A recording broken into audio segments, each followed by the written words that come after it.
Hello students, welcome to the online classes by SCM Children's Academy Haldwar, and I hope that all of you are doing well at your home. As you know that our first chapter of chemistry was going on, that was is matter around us here, and in this video we have studied about properties of metal, non-metal and compound, mixture, homogeneous mixture, heterogeneous mixture and etc. Right? If you have not seen those videos, then you can go on our YouTube channel and can see that. Right? Now let's start the topic solution of this chapter. What is a solution? A solution is a homogeneous mixture of two or more substances. यानी solution क्या है? एक homogeneous mixture है दो या दो से ज़्यादा substances का. Homogeneous mixture we have already studied about this in the previous video. If you have not seen that video, then see that video first, then try to watch this video next. Right? Now see the example. Salt solution and sugar solution are the examples of solution. Now one thing to remember here, that a solution contains two things, that is solute and solvent, or you can say that these two are the ingredients or components of a solution. First is solute and second is solvent. What is solute? The substance which is dissolved in liquid, यानी कि जो substance liquid में dissolve किया जाता है उसे क्या कहते हैं? solute कहते हैं. और solvent the liquid in which solute is dissolved, यानी वो liquid जिसमें solute को dissolve किया जाता है उसे हम क्या कहते हैं? solvent. नॉर्मली हम ऐसा कह सकते हैं कि जो लिक्विड होता है उसको सॉल्वेंट कहते हैं, और जो अगर हम उसमें कोई सॉलिड चीज़ मिक्स कर रहे हैं, कोई सॉलिड सब्सटेंस मिक्स कर रहे हैं, तो वो हमारा क्या हुआ? सॉल्वेंट. क्लियर है?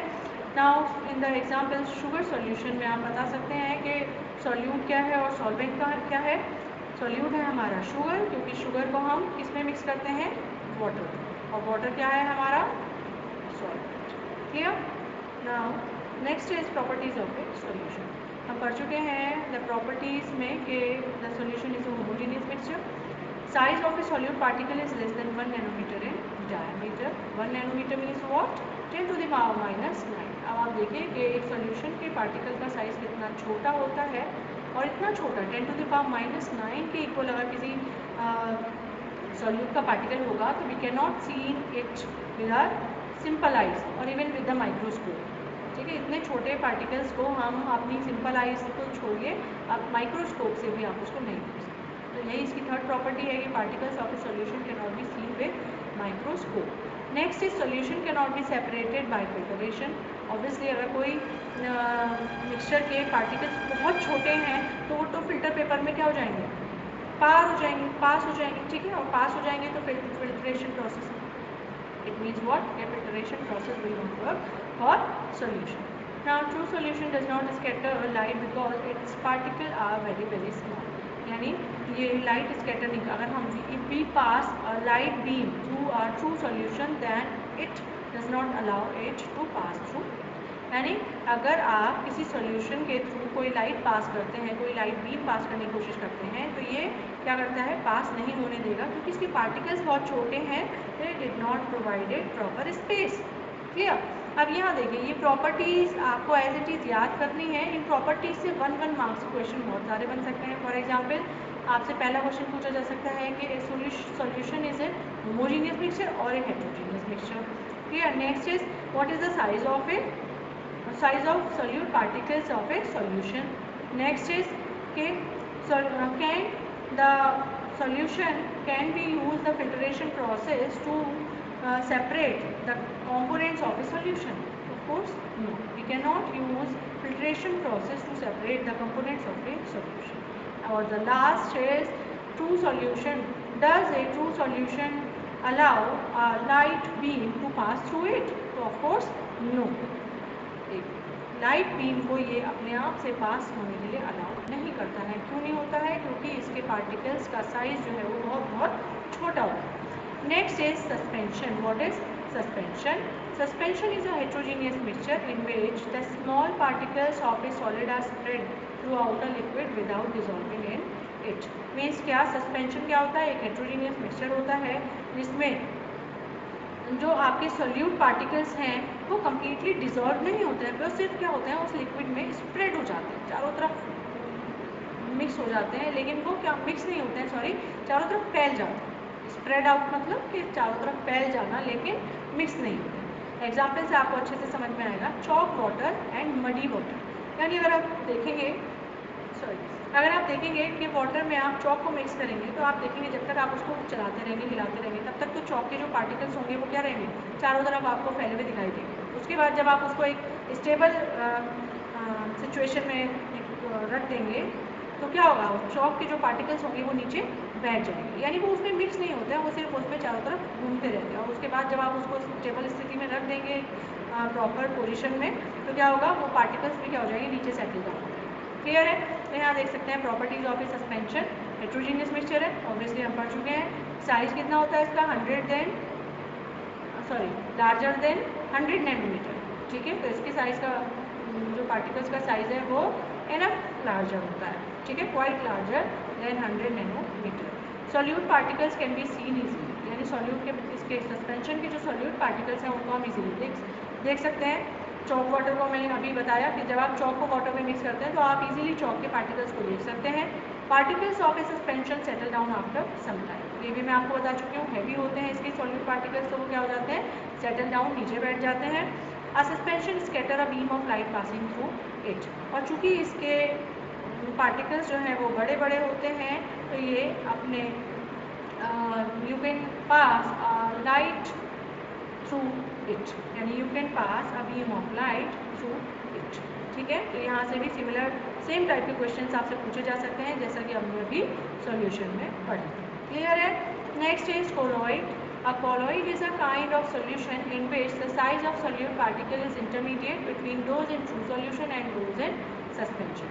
यानी colloid किस टाइप के मिक्सचर हुए, colloid सस्पेंशन और सॉल्यूशन के इंटरमीडिएट टाइप के मिक्सचर हुए, यानी उनका साइज जो है, पार्टिकल्स का साइज जो है वो सस्पेंशन से क्या होता है, छोटा होता है और ट्रू सॉल्यूशन से थोड़ा बड़ा होता है। हमने पहले क्या पढ़ा था, सॉल्यूशन जिसकी साइज, पार्टिकल्स का साइज जो है वो बहुत छोटा था, 1 नैनोमीटर से भी कम था। ठीक है, तो यानी ट्रू सॉल्यूशन से थोड़ा बड़ा होता है कोलॉइड के साइज, लेकिन सस्पेंशन से छोटा होता है।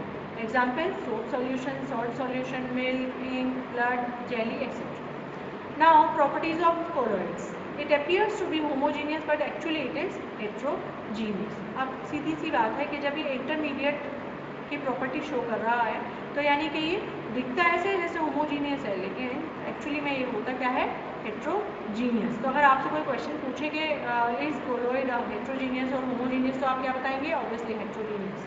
Clear? Next is size of, अब कहा इन्होंने कि size of particles is bigger than 1 nanometer. हमने यही पढ़ा है कि 1 नैनोमीटर से बड़ा होता है और 100 नैनोमीटर से छोटा होता है। Clear? Next is particles of most of the colloids can not be seen even with the microscope. अब आप यहाँ देख लीजिए कि यहाँ भले ही 1 नैनोमीटर से थोड़ा बड़ा होता है लेकिन फिर भी 100 नैनोमीटर से इतना छोटा होता है कि हम इसे माइक्रोस्कोप से भी नहीं देख सकते हैं। colloids can not be separated by filtration. Obviously जब इसके पार्टिकल्स का साइज इतना छोटा है कि हम उसे माइक्रोस्कोप से भी नहीं देख सकते हैं तो इसको हम फिल्ट्रेशन प्रोसेस के थ्रू भी सेपरेट नहीं कर सकते हैं। Colloids scatter a beam of light passing through it. So these are the properties of colloid. Now you can see that some properties match with solution and some properties match with suspension. Clear? Next is concentration of a solution. So students, ये concentration of a solution पे based numericals भी आते हैं, तो अभी पहले पढ़ लेते हैं कि what is the concentration of a solution. The concentration of a solution is the amount of solute present in a given quantity of the solution. ठीक है, आपको पता है कि solution में दो चीज़ें होती हैं, क्या क्या होता है, solute और solvent। ठीक है, तो हम concentration किसे कहते हैं कि solute, how much solute is dissolved in a solution। Clear है? तो concentration क्या हुआ कि we find out the amount of solute present in a given quantity of the solution। Clear? Now see unsaturated solution and saturated solution. This concentration we will study in with example, right? हम concentration को example के साथ और इस पे based जो भी numericals हैं वो हम next पढ़ेंगे। Clear है? आगे पढ़ेंगे। Now see solution को हम दो categories में divide कर सकते हैं। First is unsaturated solution and second is saturated solution। A solution in which More quantity of solute can be dissolved without raising its temperature is called unsaturated solution. चलिए ये definition आप अपने पढ़ लीजिएगा, मैं आपको चीज़ें बताती हूँ। आपने वाटर लिया और उसमें आपने शुगर ऐड करना शुरू किया, क्लियर है? एक पर्टिकुलर अमाउंट तक, पहली बात तो ये समझ लीजिए कि जो शुगर है वो क्या है, लिक्विड में, वाटर में हम ऐड कर रहे हैं, तो वो शुगर क्या कहलाएगी, सॉल्यूट कहलाएगी, सॉल्यूशन, क्लियर ना? तो सैचुरेटेड सॉल्यूशन का क्या मतलब हुआ कि जब तक हम उसमें किसी भी सॉल्यूट को डिसॉल्व कर सकते हैं, मिक्स कर सकते हैं विदाउट रेजिंग इट्स टेम्परेचर, तो उसको क्या कहेंगे हम, अनसैचुरेटेड सॉल्यूशन कहेंगे।